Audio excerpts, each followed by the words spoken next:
El mundo occidental celebra anualmente una fiesta y la rodea de un cierto esplendor y misticismo. Pero pocos entienden el sentido real de la celebración, porque la historia y los siglos han cobijado con gruesa capa de olvido los orígenes de un nacimiento trascendental. Hoy por hoy, ausente de su significado primario, cabría conocer los orígenes antes de seguir con la celebración de la llamada Navidad, Saturnalia o Navidad. Estamos en un nuevo siglo en que el hombre busca respuesta en todas las áreas, entre ellas la espiritual. Salen a la luz verdades que en primera instancia nos estremecen, pero que a su vez nos quitan un velo que la cultura y la tradición nos han impuesto. El polvo del tiempo se ha encargado de ocultar detalles importantes y hemos heredado una costumbre que con el devenir del tiempo se hizo ley: celebrar el nacimiento del Hijo de Dios. Pero ¿cuándo? Deben conocerse los orígenes de lo que hoy se celebra en el mundo como Navidad y de todo aquello que la contextualiza y que le da su razón de ser. ¿Es la Navidad una celebración de origen cristiano o pagano? Pinos, coronas, regalos, nacimientos, esferas, Santa Clauses, duendes y demás motivos navideños debieran confrontarse con la historia y con la palabra de Dios, la Biblia. Navidad es una palabra que viene del latín nativitatem, que significa natividad o nacimiento. La tradición hizo un apócope de natividad y se adoptó Navidad, en que el hombre de nuestros días ocupa para vacacionar, hacer negocios, divertirse y desbordar sus pasiones, que lo llevan a su denigración y destrucción. La Biblia es el fundamento del cristianismo. Dios enseña a través del profeta Isaías que Él mismo visitó esta tierra cuando dice: He aquí que la Virgen concebirá y dará a luz un hijo, y llamará su nombre Emmanuel, que quiere decir Dios con nosotros. Otra de las cosas que está escrito en Isaías es: porque un niño nos es nacido, hijo nos es dado, y el principado sobre su hombro, y se llamará su nombre Admirable, Consejero, Dios fuerte, Padre eterno, Príncipe de paz. También hace como 20 siglos que el apóstol Juan lo reafirma diciendo: y aquel verbo fue hecho carne y habitó entre nosotros, y vimos su gloria, gloria como la del unigénito del Padre, lleno de gracia y de verdad. Este mismo significado fue revelado a José el carpintero por medio del ángel del Señor. Un día encontró que su mujer María, aún no se juntaban, estaba esperando un hijo. Y claro, pues eso le impulsaba a dejarla, pero José la amaba. Por eso el ángel tuvo que decirle en sueños: no temas recibir a María tu mujer, porque lo que en ella es engendrado del Espíritu Santo es. Y la revelación no se hace esperar, pues el ángel del Señor le anuncia a José palabras que el hombre de hoy debería tenerlas bien presentes. Dice la Escritura: y dará a luz un hijo, y llamará su nombre Jesús, porque Él salvará a su pueblo de sus pecados. En esta última frase está el sentido exacto de lo que podríamos llamar la natividad o la Navidad, que es el nacimiento de Jesús. Pero pregúntese usted una cosa: ¿es esto lo que el mundo celebra en esta época? El único motivo para que el hombre tenga regocijo y haga fiesta y que tenga mayor gratitud a Dios, pues sería justamente, que Jesús salva a su pueblo de sus pecados. Si no es este el propósito que el hombre tiene para estas fiestas de diciembre, esa fiesta carecerá de sentido y será una celebración netamente pagana. El hombre se va tras el engaño de un festejo que ya perdió el significado. Los siglos lo fueron transformando en algo opuesto a lo que Dios creó. Los mercaderes de la tierra se han enriquecido con la potencia de sus deleites y han olvidado u ocultado lo que Jesús produce con su advenimiento en la vida del hombre. La iglesia primera nunca celebró esta fiesta, porque ellos caminaron con Jesús y aunque eran los más inmediatos a vivirla, ellos obedecían la palabra de Dios. Pierre Bocard destacado antropólogo social con especialización en religiones y catedrático investigador de la Universidad de Montreal, explica. Pues entre los primeros cristianos, como tú sabrás, no era mucha la importancia. Sí sabía que Cristo había nacido, se relata su nacimiento en los evangelios, pero como que la aniversario no era mucho y sobre todo no se daba esas fechas. El sociólogo e investigador en asuntos religiosos y catedrático del Instituto Politécnico Nacional, Alfonso Arizmendi, comenta. Pero, por ejemplo, la Navidad se fue celebrando 3 siglos después de que se instauró esta nueva religión que hasta nuestros días predomina a nivel mundial. ¿Cómo sabemos si la Iglesia primera celebraba o no el nacimiento o cumpleaños de Jesús? Las enciclopedias británica, Copton y la americana consignan que durante los primeros siglos de la Iglesia cristiana nunca se celebró, porque la costumbre general era la de celebrar la muerte de personas notables y no su nacimiento. No hay un solo vestigio en la Biblia porque Jesús no ordena festejar su nacimiento, ni su cumpleaños, sino su muerte. Haced esto en memoria de mí, dijo Jesús. Así pues, todas las veces que comieres este pan y bebieres esta copa, la muerte del Señor anunciares hasta que Él venga. Cuando Jesús dice las cosas, las dice para nuestro provecho. Si Él hubiera dicho celebrar el nacimiento, quizás estuviéramos celebrándolo todos porque es una orden de Él. Sin embargo, Él nunca dijo, celebren mi nacimiento, pero sí dijo, celebren mi muerte. Algo que está de acuerdo con el libro del Eclesiastés, donde dice que es mejor el día de la muerte que el día del nacimiento. ¿Por qué Jesús manda celebrar su muerte? Por una razón sencilla. Porque eso lleva al hombre a mirar interiormente su forma de vida y sus pecados. Cuando nosotros celebramos el nacimiento de Jesús, en la forma que el mundo lo celebra, más bien es de pecado. Cuando celebramos la muerte de Jesús, es para recordar que con su muerte, con su resurrección, Él nos dio vida y nos dio perdón de pecados. Pero el mundo está tan alejado de estas cosas. Se ha ido tras tradiciones, costumbres, las cosas que nos heredaron los abuelos, sin investigar lo que realmente Dios quiere. Muchas de las costumbres mundanas se remontan a los festivales paganos de invierno en las comunidades teutónicas del norte de Europa. La enciclopedia World Book afirma que el obispo Liberio de Roma, en el año 354 después de Cristo, ordenó celebrar el 25 de diciembre como el día en que nació Jesús. Interesante es constatar que la Roma pagana ya lo observaba en esa misma fecha en la fiesta del solsticio de invierno. Y dentro de los dos rituales, habían 2 rituales muy importantes, que eran las fiestas de solsticio, aunque con observatorios muy rudimentarios, que permitían a los sacerdotes saber exactamente cuándo es el día más corto.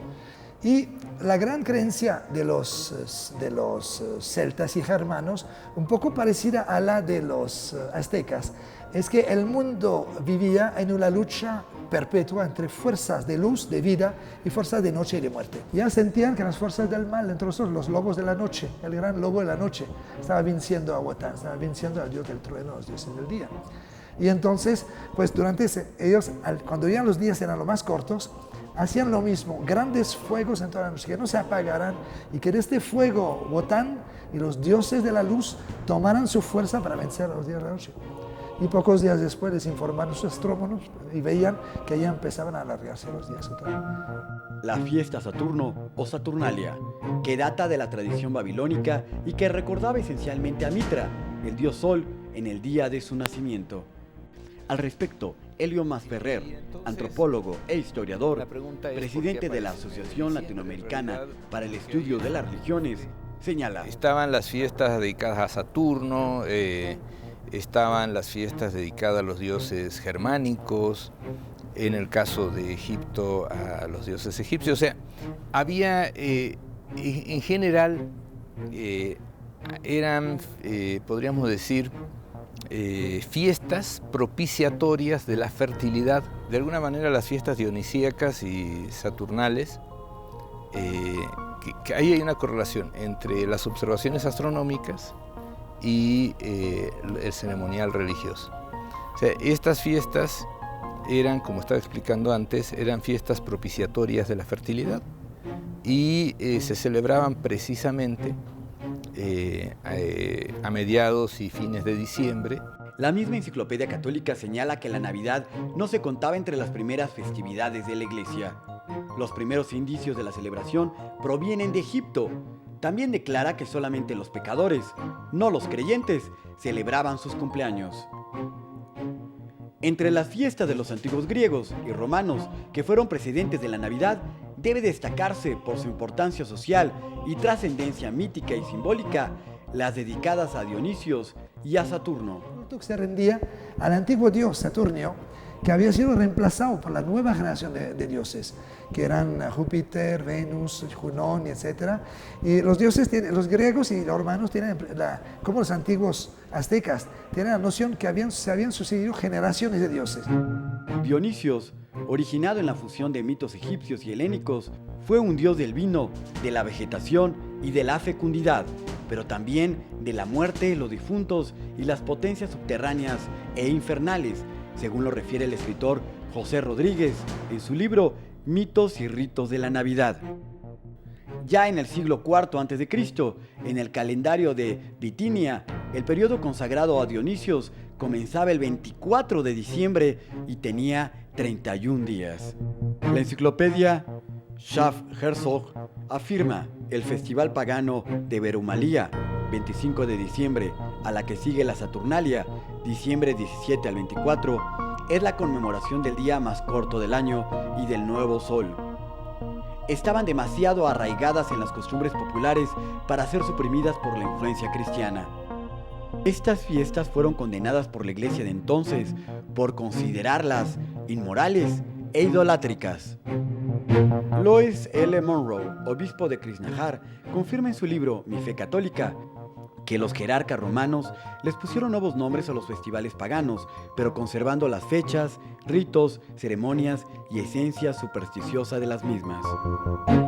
De ahí nació la idea de unir el nacimiento de esos dioses al nacimiento de Cristo, herencia que padecemos hasta el día de hoy. Diferentes fechas como esa del 25 de diciembre en que se festeja el nacimiento del niño Jesús, que ciertamente no hay una certeza de que haya nacido en esta fecha, pero sí hay la certeza de que en anteriores religiones se festejaba a algunas deidades, como sería Dionisio o Saturno, y de ahí venían las fiestas de los romanos, la Saturnalia, en donde se festejaba con orgías y con excesos en todos los sentidos el nacimiento de estos dioses. Se decía que Mitra, Baco, Adonis, Horus, Osiris, Júpiter, Hércules y Tamuz, hijo de Nimrod, había nacido en la misma época invernal. Fue siempre una de las celebraciones que más desprestigió a Roma desde los primeros siglos. Esto no dista mucho de la celebración decembrina actual.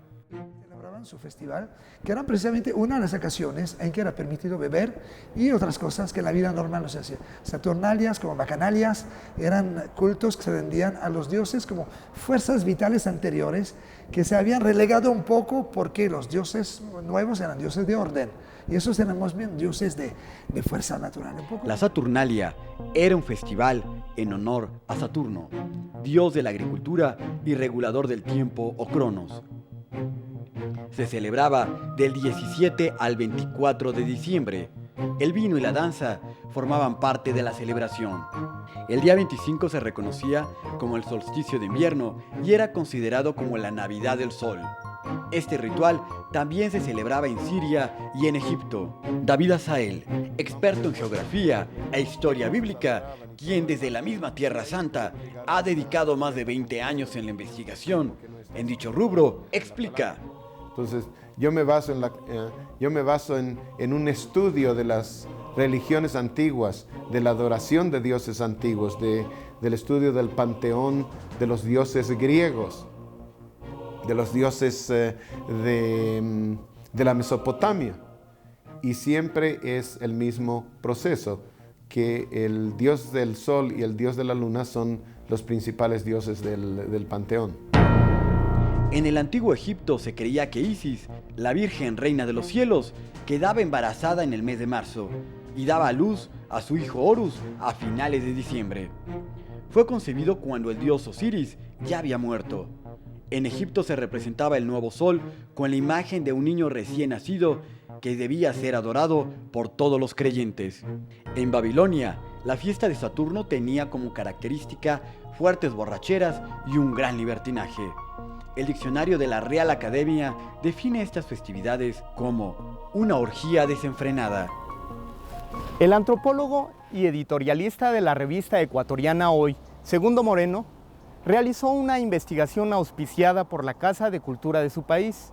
Según Moreno, durante el Imperio Romano se elegía a alguien de la comunidad y se le vestía con ropas especiales para representar a Saturno. Durante las fiestas de dicho dios, todo el pueblo lo acompañaba con orgías, borracheras y todo tipo de excesos. Pero el último día, esa persona era sacrificada a dicha deidad. Nos referimos a un sistema de fiestas bastante complejos. Una de ellas es que en muchos casos esas fiestas tenían connotaciones orgiásticas.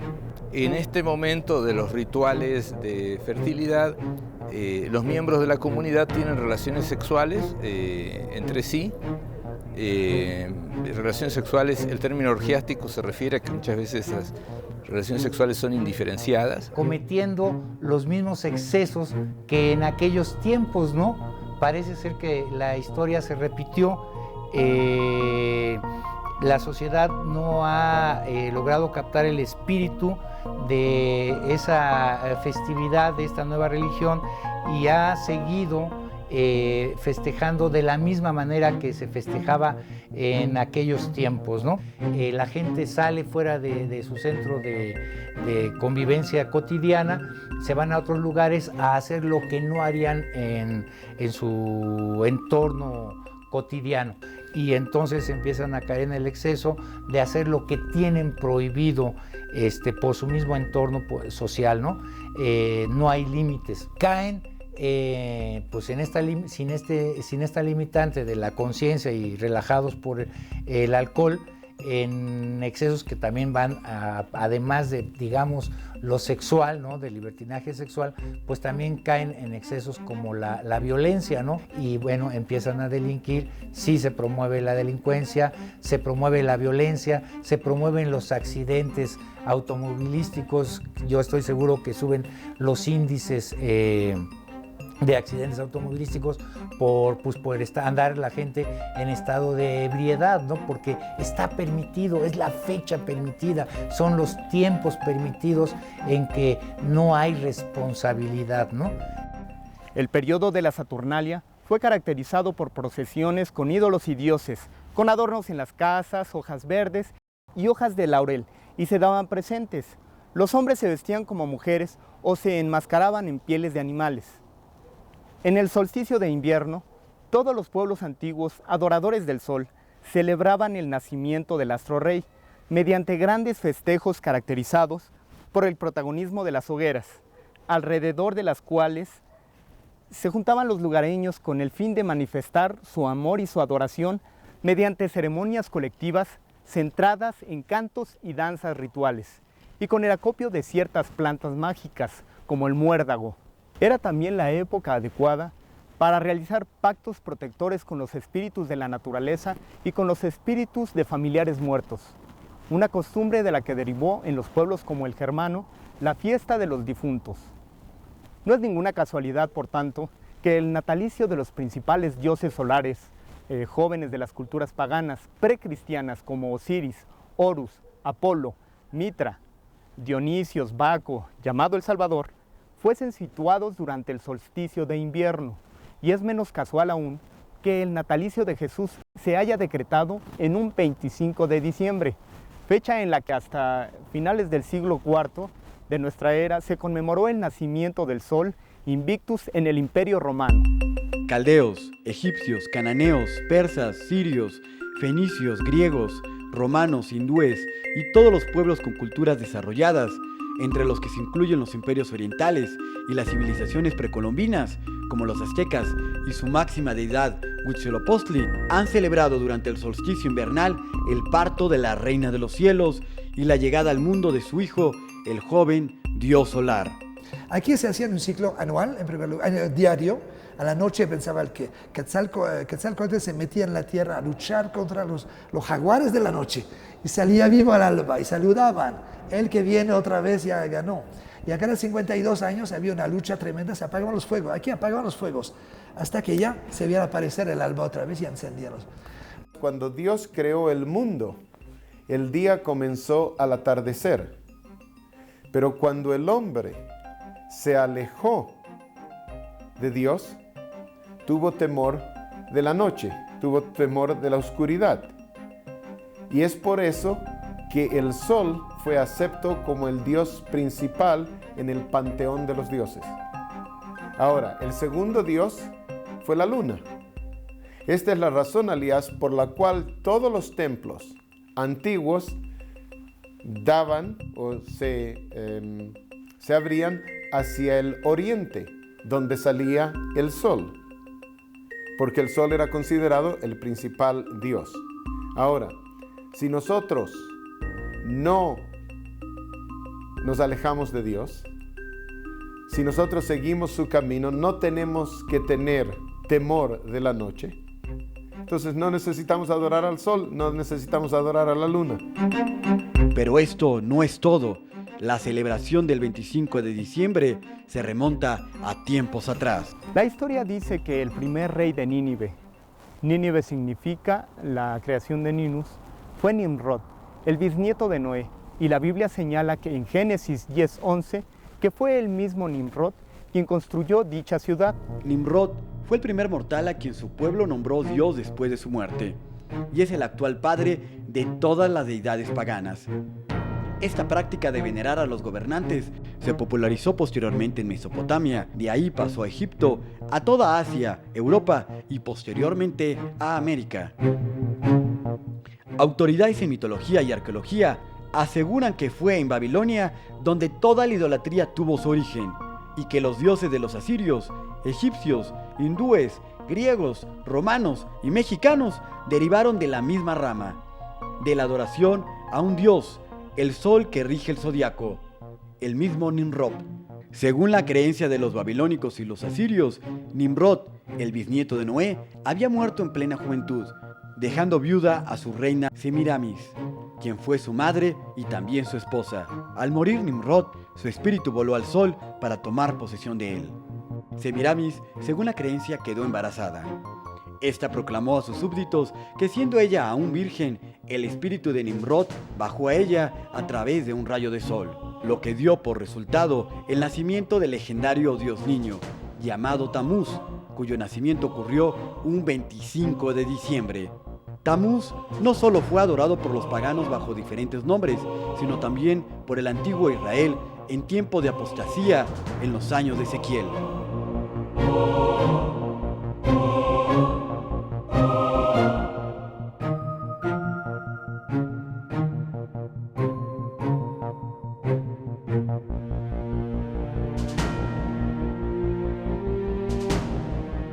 Para los primeros habitantes del mundo después del diluvio, Nimrod, el primer rey de Babel, su reina Semiramis y su hijo Tamuz, hijo del sol, constituyeron la primera trinidad pagana.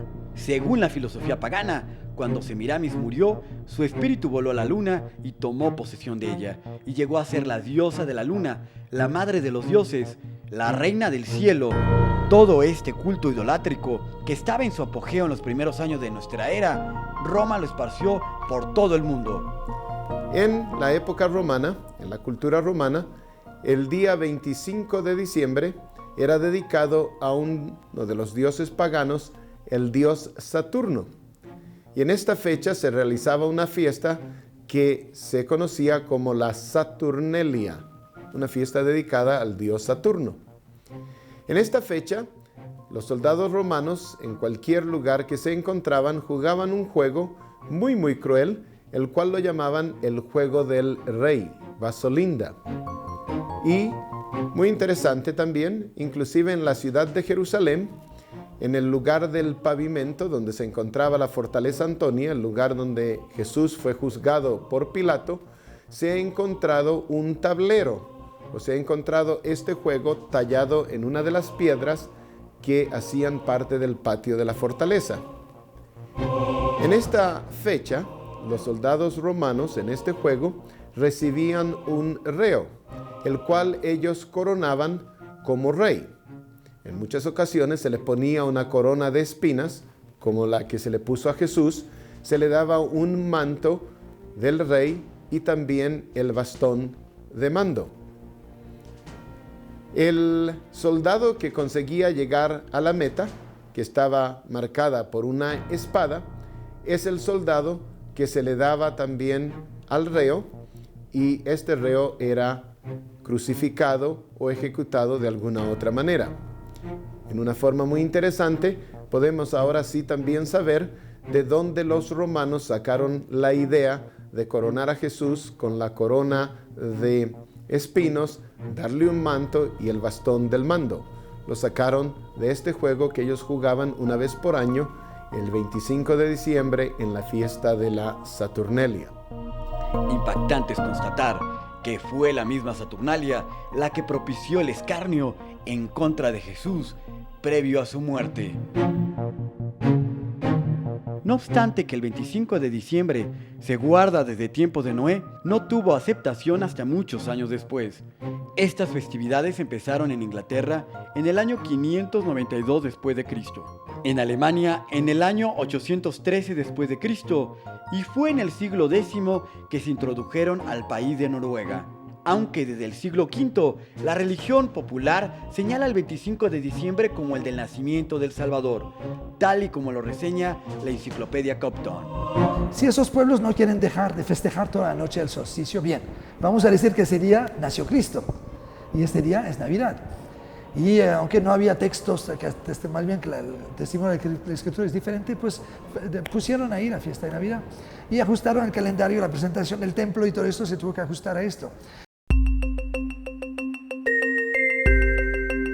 El sincretismo también triunfó, así como triunfó esta nueva religión, pero también quedando con los rezagos de este ser humano que no se convirtió en un nuevo ser humano, ¿verdad? Sino que nada más recicló esas festividades y las sigue celebrando parecidamente a como en aquellos tiempos que ya... Yule-lon, otro nombre del dios Sol, fue Baal, al que el 25 de diciembre le encendían grandes fogatas en las colinas para fortalecerlo. Eran además utilizados troncos denominados Yule-lon, considerados sagrados por representar a dicha deidad. Los adornaban con flores, cintas de colores y manzanas doradas. Para encenderlos, los sacerdotes druidas hacían un gran ceremonial. Como parte del gran festival navideño o festival Julié, los adoradores de Baal le presentaban sus regalos para que el dios Sol les perdonara sus pecados, mientras que inocentes niños eran lanzados vivos ante los altares de fuego y los adultos caminaban sobre cenizas calientes.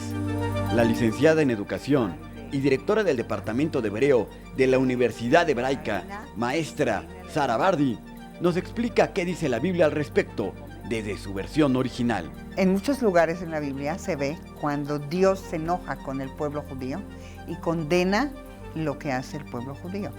Y aquí podemos leerlo. Se lo leo en hebreo. וימסו את אשר כרת את אבותם ואת עדותיו אשר העיד בם וילכו אחרי האבל ויהבלו באחרי הגויים אשר סביבותם אשר ציווה אותם אדוני לבלתי עשות בהם. Todo el pueblo no quería hacer las leyes de Dios ni su pacto que hizo con sus antepasados.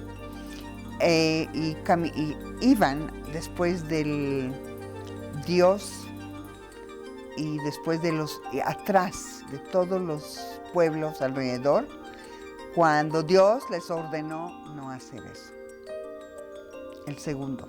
ויעזבו את כל מצוות אדוני אלוהיהם, ויעשו להם מסכה שניים, שני הגלים, ויעשו השירה, וישתחוו לכל צבא השמיים, ויעבדו את הבעל.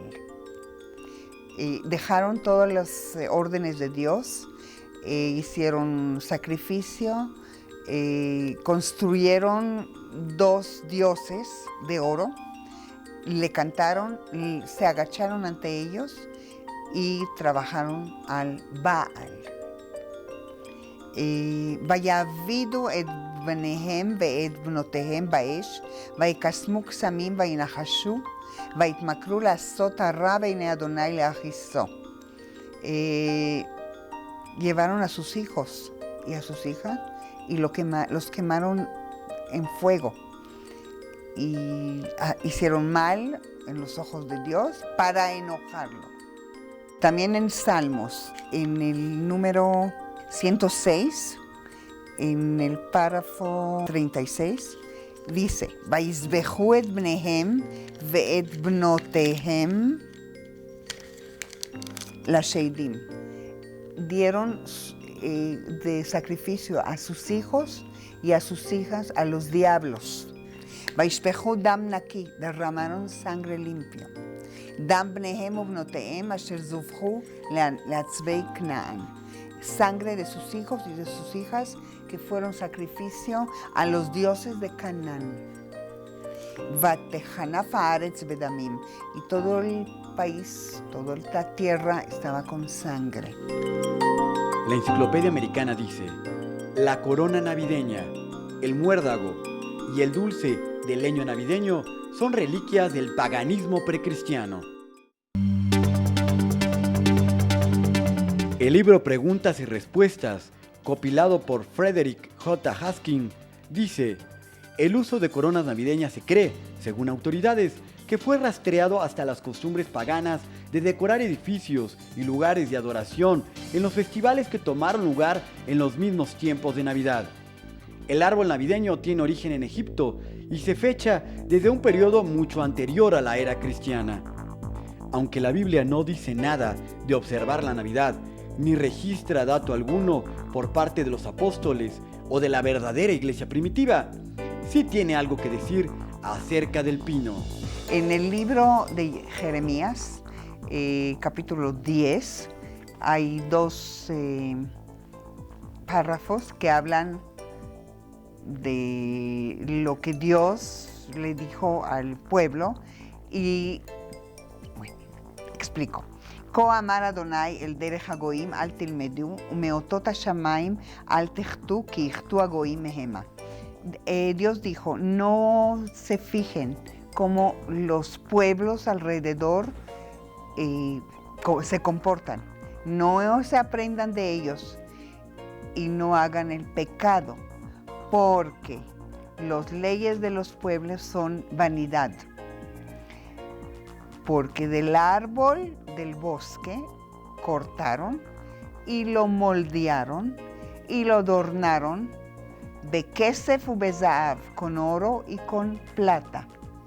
Lo embellecieron y lo fijaron con martillo y clavo. Bekesef u bezahav yipuhu bemasmerot u bemakavot yihazkum velo yufik. Puede ser que de esos dos párrafos viene la costumbre del árbol de Navidad, como dice acá. Esta descripción hacia la idolatría se puede aplicar también al árbol de Navidad. Según el libro El hombre y sus dioses, se usaban árboles de pino por doquier para representar el calor del nuevo nacimiento del dios Sol en forma de fuego. Esto se basa en una antigua leyenda babilónica. Nimrod, el dios Sol de los babilonios, fue simbolizado como un inmenso árbol despojado de todas sus ramas y cortado casi al suelo. Pero la gran serpiente, Aesculapius, se enrolló alrededor del tronco muerto y a su lado brotó un árbol joven, que es Tamuz, la reencarnación de Nimrod. La madre Semiramis y Tamuz se convirtieron en el principal objeto de adoración. Este culto a la madre y al niño se regó por todo el mundo. Los nombres variaron en diferentes países e idiomas. La leyenda se propagó con los años, y esta pasó a ser dominio entre druidas y egipcios y fue adoptada por Roma, la que colgó al árbol, entre otras cosas, cerezas rojas, que después fueron bolas brillantes, es decir, esferas, como símbolo del dios Sol y que hasta el día de hoy le sirven de adorno. Los árboles eran un símbolo fálico, relacionados con el dios Sol. En diciembre de 1223, Francisco de Asís celebró una misa dentro de una cueva de Grecio, en la que había instalado un pesebre con una imagen en piedra del niño Jesús, un buey y un asno vivos. Sin embargo, esta representación procede del Evangelio apócrifo Pseudo-Mateo, escrito pagano declarado falso por la propia religión católica. Sin embargo, el culto al niño Dios se remonta a un tiempo precristiano. Durante el solsticio de invierno, la imagen de Horus, en forma de niño, era sacada del santuario para ser expuesta a la adoración pública de las masas. Se representaba como un recién nacido, a menudo recostado en un pesebre, con cabellos dorados, que tenía un dedo en la boca y el disco solar sobre su cabeza, dios de la vegetación y de los muertos. Por lo que la representación del niño Dios en los nacimientos debajo de los árboles de Navidad no tiene nada que ver con el cristianismo. Por el contrario, la Biblia no admite que se dé culto ni a Dios ni a nadie debajo de los árboles. Destruirás enteramente todos los lugares donde las naciones que vosotros heredasteis sirvieron a sus dioses, sobre los montes altos y sobre los collados y debajo de todo árbol frondoso. Y al entrar en la casa, vieron al niño con su madre María, y postrándose, lo adoraron, y abrieron sus tesoros. Le ofrecieron presentes, oro, incienso y mirra. Al respecto, cabe señalar que los magos dieron al niño oro, incienso y mirra, obsequios dignos solo de un rey, y en muestra de su sumisión y adoración. En Occidente, se comenzó a celebrar la adoración a los Reyes Magos hasta el siglo V. A los pequeños se les empezó a mentir con la fábula de que esos personajes traen juguetes a los niños. Fue hasta mediados del siglo XIX que la carta a los Reyes Magos comenzó a popularizarse. De igual forma, como ya se mencionó, la tradición de venerar a un niño Dios es de origen pagano babilónico, al cual se le pedían favores casualmente en la noche del 25 de diciembre, tal y como se hace hoy en día. Por supuesto, Santa Claus, ese personaje rechoncho y persuasivo que entra por la chimenea a dejar juguetes, también tiene otra historia. ¿Qué les pediste? A Santa Claus le pedí un Transformer y una pista de Lego. Pues es un señor gordito, muy simpático, que pues desgraciadamente los americanos nos invadieron, ¿no? Para nosotros es temporada alta, más que nada por los juguetes. ¿Qué opinas acerca de los videojuegos? Híjole, ahí en tu casa nada más hay uno muy sencillito y que tiene como 4 juegos y porque lo pidió mi hija a Santa Claus y por eso lo trajo Santa Claus, pero en sí no me gustan porque es pérdida de tiempo y no les enseña a los niños nada bueno. ¿Qué sintieron o qué pensaron cuando descubrieron que no era cierto, que no existían? Yo siempre supe que no existían. La figura de Santa Claus se construyó sobre la de San Nicolás, obispo turco del siglo IV, cuyo mito y culto se expandió por toda la Europa medieval. La tradición de San Nicolás llegó a Nueva York en 1621 con los emigrantes holandeses. Washington Irving, en 1809, escribió una sátira, Historia de Nueva York, en la que deformó al santo patrón holandés, Sinterklaas, hasta transformarlo en el presidente de Santa Claus, pronunciación que los angloparlantes le dieron al nombre holandés. Un dibujante satírico, Thomas Nast, entre 1863 y 1886, creó progresivamente la imagen básica del Santa Claus a través de sus ilustraciones publicadas en la revista Harper's. El ya popular personaje pasó a Gran Bretaña a mediados del siglo XIX y de allí a Francia, donde se fundió con el bonhomie Noël, origen del también llamado Papá Noel.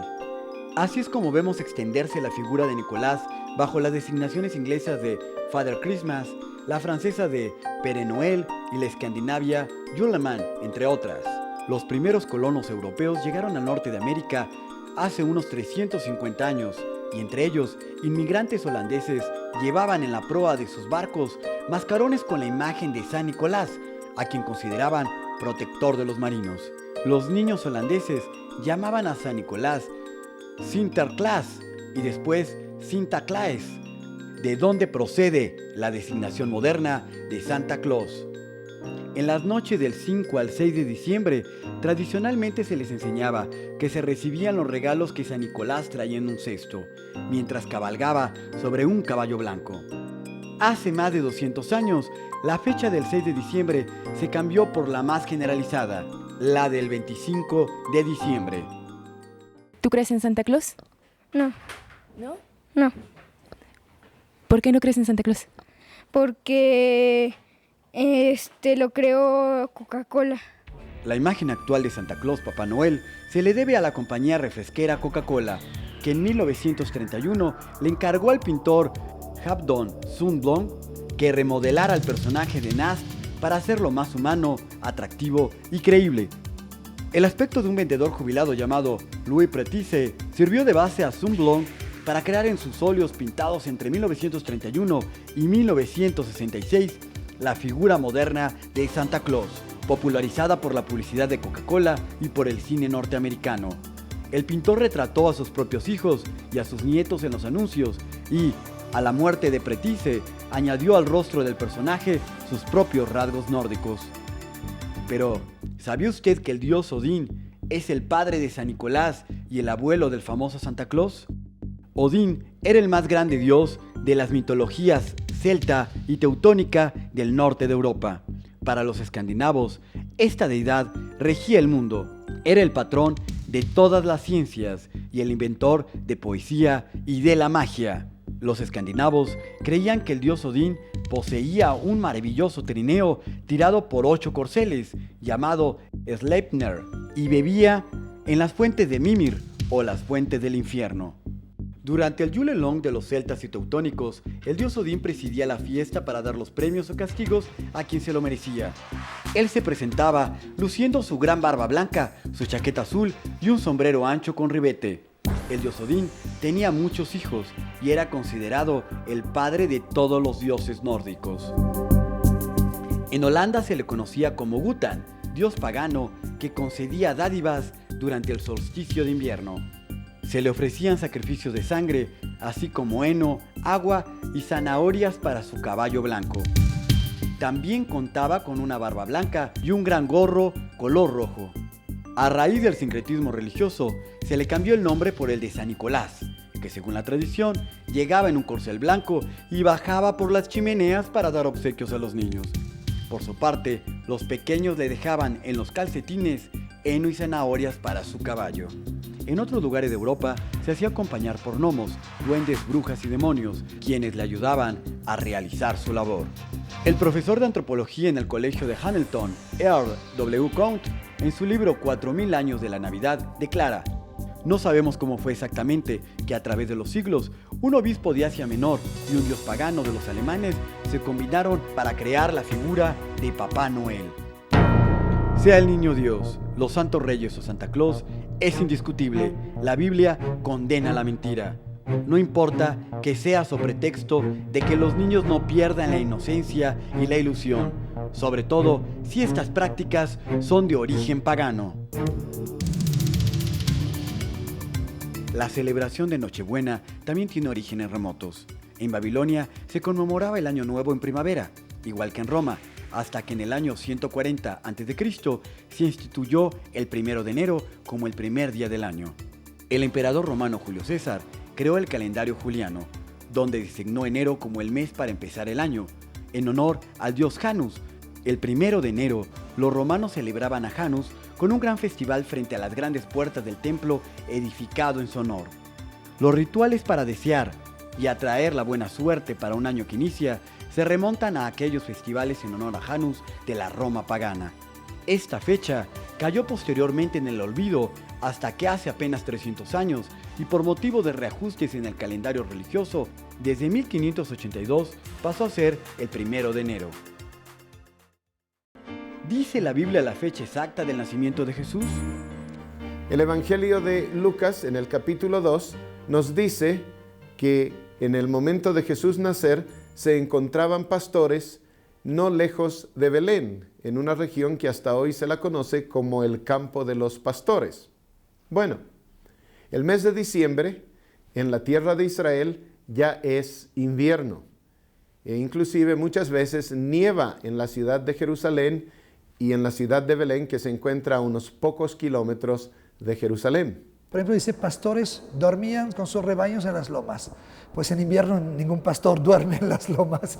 En esta época es muy difícil, yo inclusive diría casi imposible de encontrar pastores en esta región, ya que el clima es muy frío, no hay vegetación, y es por esto que los pastores que van de lugar en lugar, ellos son beduinos en nuestros días, en la época ya de fines del otoño, inicios del invierno, bajan a la región del Mar Muerto, la cual se encuentra 1200 metros más abajo de la región de Jerusalén. Jerusalén está más o menos de 700 a 800 metros sobre el nivel del mar. El Mar Muerto se encuentra a 400 metros bajo el nivel del mar. Y en la época de diciembre, enero, febrero, inclusive hasta marzo, encontramos a los pastores en la región del Mar Muerto, en la región del Valle del Jordán, en la región de Jericó. En abril, mayo, el verde de la región del Mar Muerto desaparece por completo. Y es entonces cuando los pastores comienzan a subir hacia la región de Jerusalén, a la región de Belén, donde acaba de ocurrir la siega del trigo, de la cebada, y entonces ahora sí los campesinos permiten a estos beduinos, permiten a estos pastores que suban con sus rebaños en estos campos donde se había cultivado el trigo. Y este es en la realidad lo que se conoce como el campo de los pastores. Aquí se quedan estos pastores durante todo el verano, ya que tienen agua y tienen comida para sus rebaños, hasta la época del otoño. Y ya a fines de octubre, noviembre, vuelven nuevamente hacia la región del Mar Muerto, ya que se pone muy frío en la región de Jerusalén, y el círculo comienza otra vez.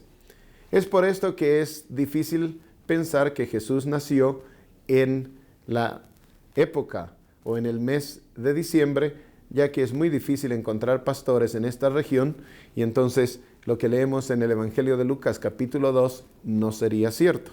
Lo interesante es que cuando vemos el calendario romano junto con el calendario hebreo, podemos advertir, si no el nacimiento exacto del día y la fecha, sí podemos advertir la época. ¿Por qué razón? Porque Juan el Bautista tenía 6 meses más que Jesús.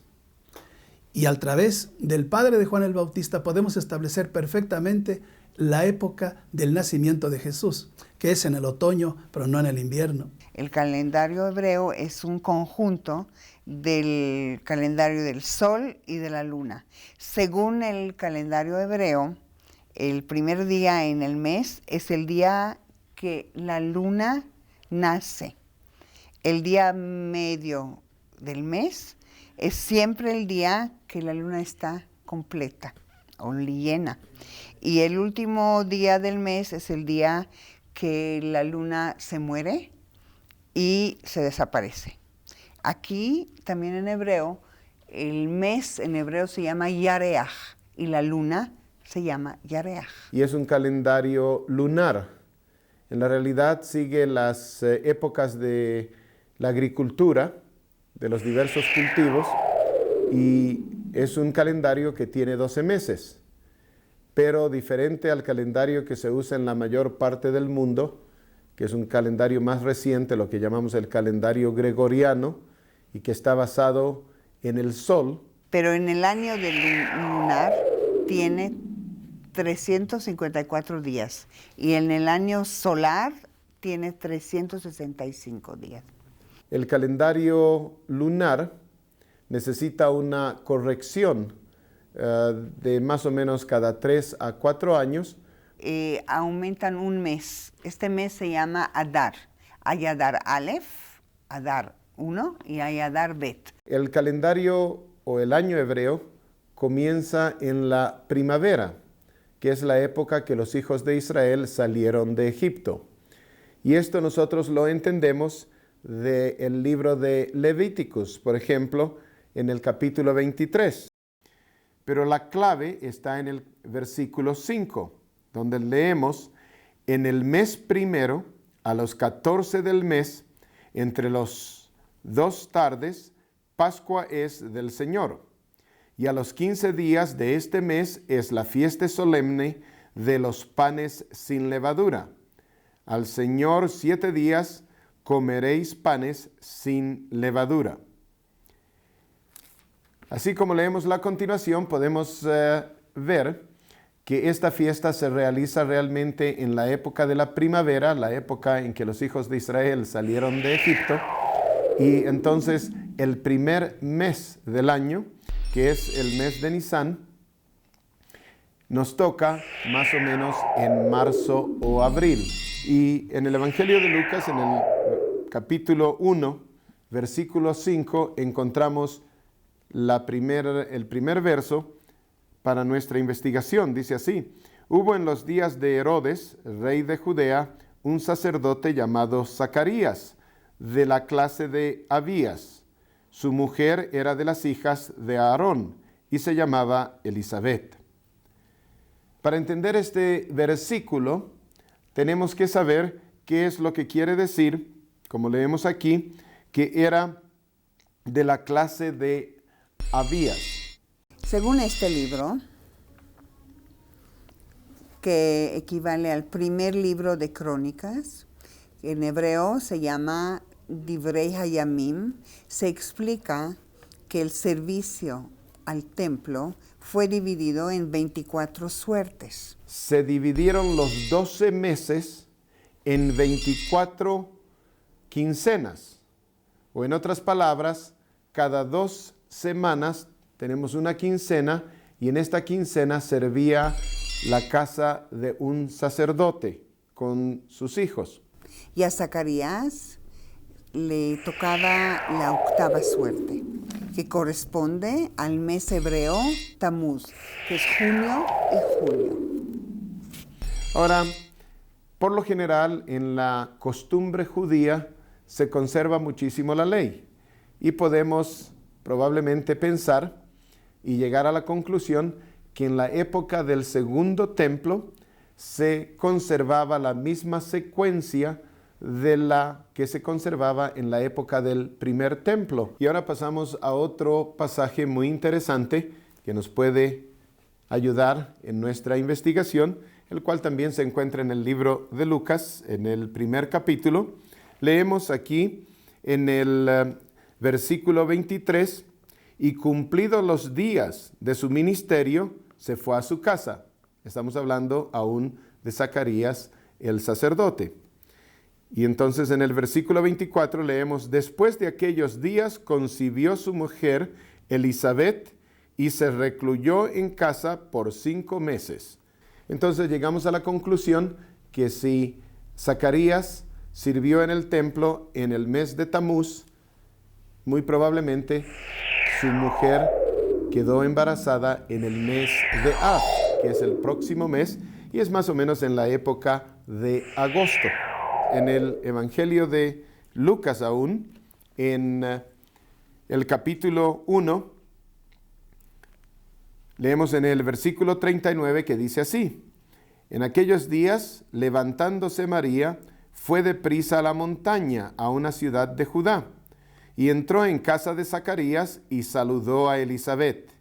Y aconteció que cuando oyó Elisabet la salutación de María, la criatura saltó de su vientre, y Elisabet fue llena del Espíritu Santo. Y exclamó a gran voz y dijo: bendita tú entre las mujeres, y bendito el fruto de tu vientre. Porque sé que me concede esto a mí, que la madre de mi Señor venga a mí. Bueno, si llegamos a la conclusión que Jesús nació 6 meses después de Juan Bautista, ahora contamos 6 meses desde cuando Elisabet concibió a su hijo, y llegamos al mes de Tebet, que va a ser más o menos diciembre o enero. Si contamos de aquí en adelante otros 3 meses más para el nacimiento de Juan Bautista, vamos a llegar al mes de Nisan, o en otras palabras, vamos a llegar a marzo o abril. Él nació en la primavera, él nació en el primer mes del año hebreo. Sí, Jesús fue concebido 6 meses después de Juan el Bautista, entonces debió haber nacido en el mes de Tishrei, que equivale a septiembre y octubre. Según lo explica el escritor Eddie Chumey en su libro Las 7 fiestas del Mesías, no es ninguna coincidencia que en dicho mes se lleven a cabo las fiestas de las trompetas, donde se celebra el Año Nuevo Judío, el Yom Kippur o Día del Perdón, y la fiesta de los tabernáculos, que conmemora la entrada a la tierra prometida. Añade que tiene un sentido profético, ya que estas fiestas en conjunto celebra la buena nueva de la llegada del Mesías, Jesús, para el perdón de los pecados, para que el hombre pueda tener vida eterna. Los esfuerzos de la Roma pagana de unir el paganismo con el cristianismo, sin respetar al Señor Jesús, igualándolo a los dioses creados por los hombres, es herencia que data desde la antigua Babilonia. Sin que nadie se haya atrevido oficialmente a denunciar la verdad de los hechos y a cambiar las cosas. Hasta hoy, la tradición supera a la verdad revelada por Dios en su palabra. ¿Se ha fijado usted todas las cosas que el comercio establecido, las escuelas particulares y la gente en general ignorante de las cosas de Dios hace en un tiempo en que Jesús no nació? Qué importante sería que el hombre pudiera advertir que todo esto tiene un centro de la celebración y el centro es Jesús. ¿Qué debe de hacer el cristiano? Un cristiano de este tiempo no debe abominar la Navidad bajo pretexto de ser una herencia pagana, porque no se puede tapar el sol con un dedo, ni puede, como el avestruz, ocultar la cabeza de la realidad en que vive. Lo que sí puede hacer es aprovechar la celebración mundana de la Saturnalia para llevar al incrédulo o al religioso al verdadero significado y al entendimiento de la natividad de Jesucristo, al cambio de una Saturnalia por una Navidad. Y esto porque la base y fundamento es: Jesús salvará a su pueblo de sus pecados. Si el hombre de este siglo no vive la natividad del Señor, es porque le condenamos antes de comunicarle la verdad revelada en la Escritura. Y si el hombre del mundo no usa de la salvación que es por Jesucristo y se libra por él de sus pecados, en vano nació Jesús y en vano celebra la fiesta. Es evidente que el cristiano no religioso no es legalista, y el cristiano no celebra una fecha, sino un hecho, y aquel Verbo se hizo carne y habitó entre nosotros, porque de su plenitud tomamos todos, y gracia sobre gracia. Hace falta al cristiano que se precia de conocer la palabra de Dios y de obedecerla, celebrar no una Saturnalia de la Babilonia y Roma paganas, sino una Navidad que guíe al incrédulo a entender su más exacto significado. Lo que un cristiano celebra es la salvación por Jesucristo, y esto cada momento de los 365 días que tiene un año, de cualquier calendario. Aprovechemos los cristianos la Saturnalia de diciembre para anunciar, sin condenar a nadie, una Navidad o nacimiento, pero no la del Señor, sino el nacimiento espiritual de cada creyente que recibe en su corazón a Jesús. Y si usted, amigo, no conoce personalmente a Cristo, que este diciembre sea un feliz nacimiento espiritual, porque Jesús aún está vivo y aún está pendiente del arrepentimiento de usted, para salvarle de sus pecados. Si usted se arrepiente de sus pecados y recibe a Jesús en su corazón, podemos decirle: ¡Feliz Navidad! ¡Feliz nuevo nacimiento!